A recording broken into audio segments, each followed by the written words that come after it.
ಮೈಸೂರಿನ ಉದಯಗಿರಿ ಠಾಣೆ ಮೇಲೆ ಕಲ್ಲು ತೂರಾಟ ಮಾಡಿದ್ದ ಪ್ರಕರಣಕ್ಕೆ ಸಂಬಂಧಪಟ್ಟ ಹಾಗೆ ನಾಳೆ ಮೈಸೂರು ಚಲೋವನ್ನು ಹಮ್ಮಿಕೊಳ್ಳಲಾಗಿದೆ. ಇದನ್ನ ಮೈಸೂರು ಚಲೋ, ಜನಾಂದೋಲನ ರ್ಯಾಲಿ, ಒಂದು ಜಾಗೃತಿ ಸಭೆ, ಹೀಗೆ ಬಹಳಷ್ಟು ತಯಾರಿಗಳಂತೂ ನಡೀತಾ ಇದೆ. ನಾಳೆ ಮೈಸೂರಿನಲ್ಲಿ ಜನಾಂದೋಲನ ರ್ಯಾಲಿಯಲ್ಲಿ ವಿಜೇಂದ್ರ ಕೂಡ ಭಾಗಿಯಾಗೋರಿದ್ದಾರೆ. ಜನಾಂದೋಲನ ರ್ಯಾಲಿಯಲ್ಲಿ ಬಿಜೆಪಿ ರಾಜ್ಯಾಧ್ಯಕ್ಷ BY ವಿಜೇಂದ್ರ ಭಾಗಿಯಾಗ್ತಾ ಇದ್ದಾರೆ. ಮುಖ್ಯವಾಗಿ ನೋಡಿ, ಈ ರೀತಿಯಾದಂಥ ವರ್ತನೆ ಎಷ್ಟು ಸರಿ, ಅದಾದ ನಂತರದಲ್ಲಿ ಮೈಸೂರಿನಲ್ಲಿ ನಡೆದಂಥ ಘಟನೆ ಏನಿದೆ ಇದನ್ನು ದೊಡ್ಡ ಮಟ್ಟದಲ್ಲಿ ಈ ಕುಕೃತ್ಯವನ್ನು ಇದು ತಪ್ಪು ಅಂತ ಬಿಂಬಿಸುವಂಥ ಪ್ರಯತ್ನವನ್ನು ಮತ್ತಷ್ಟು BJP ಈ ಥರದ ರ್ಯಾಲಿಗಳ ಮುಖೇನವಾಗಿ ಮಾಡೋದಿದೆ. ಯಾಕಂತಾರೆ ಒಂದು ಕಡೆ ಕಾಂಗ್ರೆಸ್ನವರು ಕೆಲವರು ಇದನ್ನು ಬೇರೆ ರೀತಿಯಾದಂಥ ಷಡ್ಯಂತ್ರ ಅಂತಾರೆ, ಇನ್ನು ಕೆಲವರು ಅವರೆಲ್ಲ ಚಿಕ್ಕ ಚಿಕ್ಕ ಹುಡುಗರು ಅಂತಾರೆ.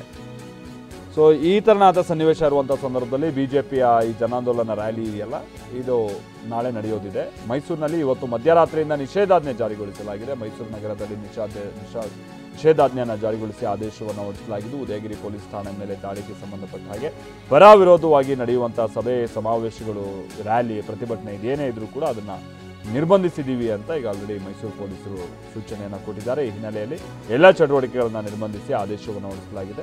ಇವತ್ತು ಮಧ್ಯರಾತ್ರಿಯಿಂದ ನಾಳೆ ಮಧ್ಯರಾತ್ರಿವರೆಗೂ ಹೀಗೆ ನಿಷೇಧಾಜ್ಞೆಯನ್ನು ಜಾರಿಗೊಳಿಸಲಾಗಿದೆ. ಹಾಗಾಗಿ ನಾಳೆ ಈ ಥರನ ರ್ಯಾಲಿ ಮತ್ತೊಂದು ಇದು ಮೈಸೂರು ಪ್ರವೇಶ ಆಗ್ತಾ ಇದ್ದಾಗೆ ಬಹುಶಃ ಅವನ್ನೆಲ್ಲ ವಶಕ್ಕೆ ಪಡೆಯುವಂಥ ಚಾನ್ಸಸ್ ಇದೆ ಅಂತ ಕಾಣಿಸುತ್ತೆ.